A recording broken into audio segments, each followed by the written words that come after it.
All right, boxing fans, we're going to have a moment of truth. Now, I'm going to get right into it. I have a lot of good information in the video. Okay, did a lot of research, a lot of breaking down, a lot of this, a lot of that. Just watch the damn video, okay?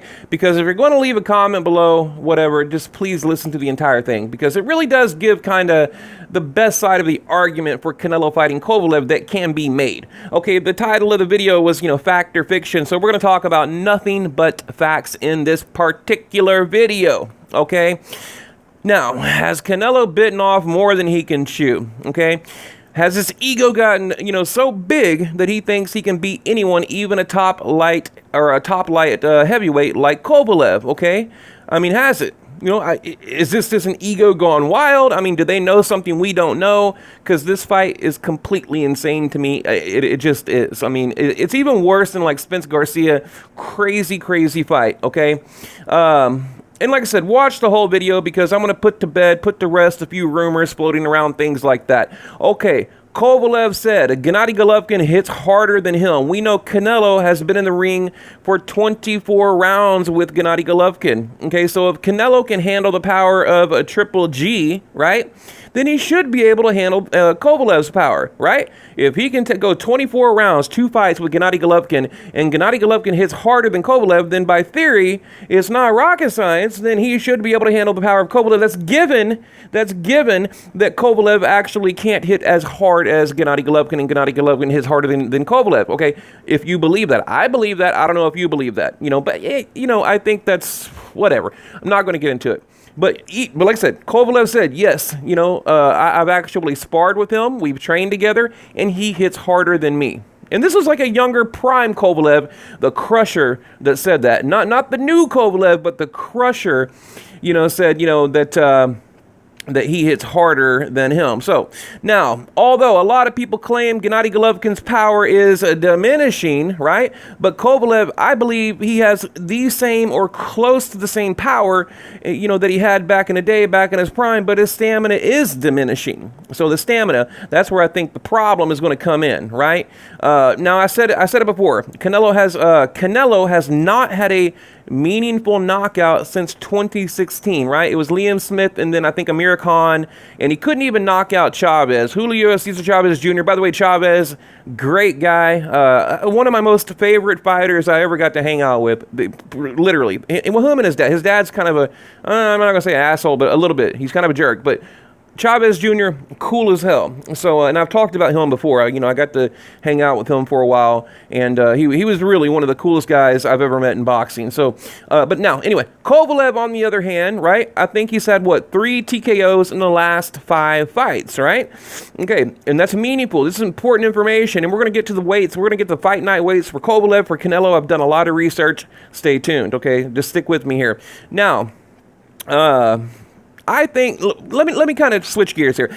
I think Canelo is fighting Kovalev because he's willing to do anything to avoid Gennady Golovkin, right? So the logic goes like this. If I'm Canelo, how can I be afraid of Gennady Golovkin when I'm fighting a light heavyweight monster? I'm fighting the Crusher. How can I be afraid of this dude over here? I think that's the logic type behind it. I think Canelo was forced to do something. DAZN said, look, we need a big payday. We need to, bump up the numbers in November before the end of 2019. You've got to produce. And I think this was the answer. It's either that or Gennady Golovkin. So now Canelo, being the prideful fighter that he is, because we know he's got a big ego, a lot of pride, he doesn't want to appear that he's afraid of Triple G. So how do you do away with that image, right? I mean, how do you silence the naysayers or whatever? You go fight a bigger, meaner, tougher guy. So that's exactly what he's doing, okay? And I think that's why he's doing it. Now, okay, let's move on. Okay, Spence, he is a big middleweight, or I'm sorry, Spence is a big welterweight. But what would he look like against Gennady Golovkin, right? Okay, or let's talk, and follow me here, let's talk about Kell Brook, Gennady Golovkin, right? Kell Brook was a big welterweight, okay? And all the Gennady Golovkin fans defended Triple G, right? They all defended Triple G fighting Kell Brook because Brook was a big welterweight. The thinking went like, well, hey, he comes in, he'll have to melt down to a skeleton to make welterweight, to make 147, but we know he should be fighting at 154. Therefore, Gennady Golovkin not being a big middleweight it's really not that big of a deal that these two are in the ring. Okay, that was the way of thinking. Very similar, almost identical to Canelo Kovalev. Okay, I mean, it is identical. But, the same people, right? The same people that defended Triple G are now hating on Canelo. So when Brook takes on a bigger Triple G, he's a boxing hero, right? He's the greatest thing since sliced bread, okay? But when Canelo takes on a bigger Kovalev, it's just another cherry pick. I'm sorry, but that doesn't add up. Doesn't make sense, doesn't add up. I mean, it just doesn't make any sense at all, okay? I mean, really take that information in and digest it. I really think, really think about it, right? Think about what I just said. If you defended Triple G, Kell Brook, if you defended that fight, you cannot criticize Canelo Kovalev. Identical circumstances, almost to the pound, to the inch, everything identical. Anthony Yarde. Now, here, let me do something real quick, okay? I want to look at Kovalev's the different opponents, and I want to look at the size difference between who he normally fights compared to Canelo. Now, check this out. Now, this is where it gets crazy, and hopefully you made it this far, right? Elder Alvarez. Let's start with Anthony Yarde. Okay, 6 foot tall, but I couldn't find his reach. Okay. Elder Alvarez, again, he is 6 foot, I think a little taller, 76-inch reach, okay? Shabransky, big dude. I mean, Shabransky, tall as hell, nearly 6'4", right? 75.5-inch reach. Andre Ward, you guys know Andre Ward. What is he, like 6 foot tall, 71-inch reach, okay? Isaac Chilemba, okay, 6'2", 73-inch reach, okay? The last time Kovalev fought someone under 6 foot tall was Jean Pascal, 5'10", what was he, 5'10 and a half, right? If I remember, 5'10 and a half, 72-inch reach, okay? And we know what happened in that fight was TKO, the original fight, then it was like, I think, a decision in the rematch. So look, my point is, Jean Pascal is about the same size as Canelo, or as close as it gets, okay? Not really. Canelo 5'8", what is he, 5'8", 70-inch reach, okay? Canelo's not that big of a guy, okay? But I believe Pascal is the smallest guy Kovalev has ever faced, as of recent, should I say. So, I mean, when you look at that, you look at a Canelo, 5'8", 70, I mean, come on, 5'8".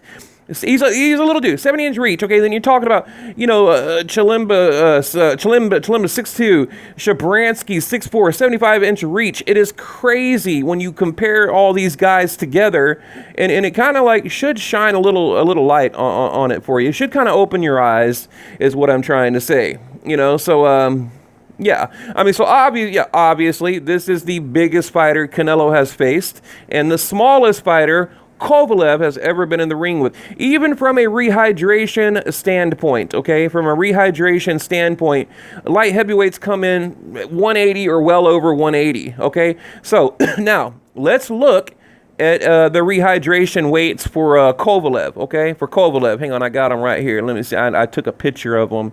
Okay, and I'm just going to give you a few examples for Kovalev, okay, right here. Okay. Okay, highest unofficial rehydration weight in our records, 189 pounds. Lowest, 181 for Kovalev. Okay, we're talking about Kovalev here.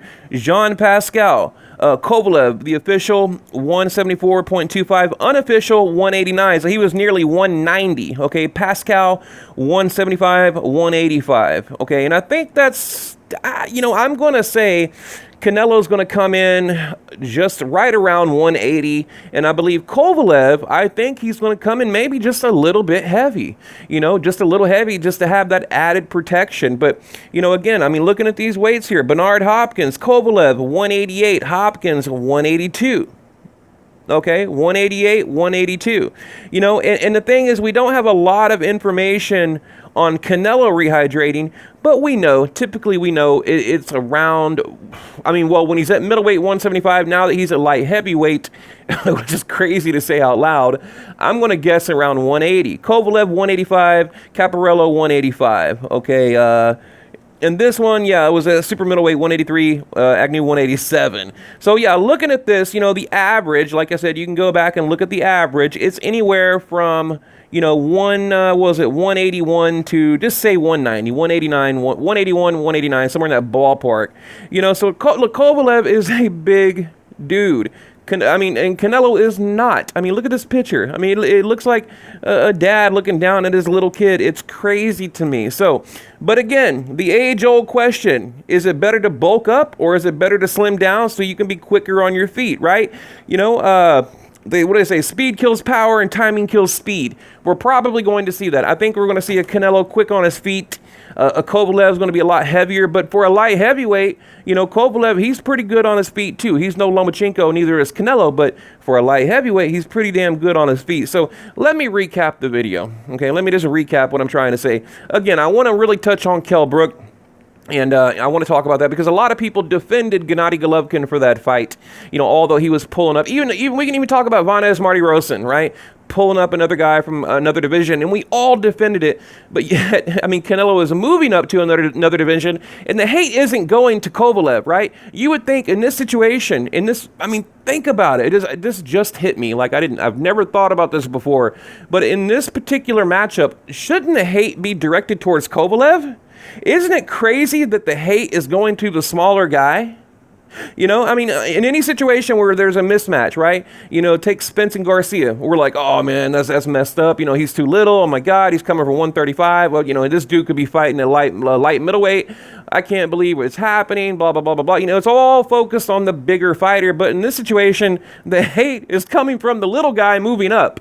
It's crazy to me, absolutely crazy, so, and I think, the best argument that could be made, okay, against Canelo would be, well, he's rehydrated as a light heavyweight his entire career, so, and on paper, he looks good on paper, but when you really break it down, it's not so great, and all of that is very true, it is all very true, but there's a lot of pieces missing that you're not talking about, and one of the biggest is he's never fought a light heavyweight, right? He's never been hit by not only a light heavyweight, but an incredibly hard-hitting light heavyweight. Kovalev, he's a monster in there. There's been rumors he's killed people in the ring, okay, and I believe, in fact, I think he did, if my memory serves me correct. Someone actually died. Kovalev is no joke, and because, he has two, BS fights with Andre Ward, he gets knocked out by Elder Alvarez, comes back, avenged that loss, now he's a bum, he's washed up, he's old, oh my God, he's done, right? It's boxing, these things happen, the light heavyweight division isn't really that much different than the heavyweight division. Of course there are a lot of big differences, but things happen. You get knocked out. These guys are big and powerful. You know what I mean? And then I was looking at Anthony Yard. I think I got a picture somewhere. Anthony Yard. That's a big dude. Okay, that's a big dude. And again, the more I think about it, I'm just like, yeah, you look at these pictures here, the size difference. I was looking at Anthony Yard thinking, oh my gosh, he was huge. And then I kind of thought about what he would look like against Canelo. And it's crazy to me. Look how small Oscar De La Hoya looks against Kovalev. It looks like these two should be fighting right there. Imagine back when Oscar was fighting. This could be maybe a doable match, right? But then when you put this dude in the picture, it looks completely insane. It just completely insane. And even Bernard Hopkins, he's a little bit worried. He said, don't be surprised if Canelo gets knocked out. Don't be surprised. So, and I'm going to tell you, don't be surprised if Canelo gets knocked out.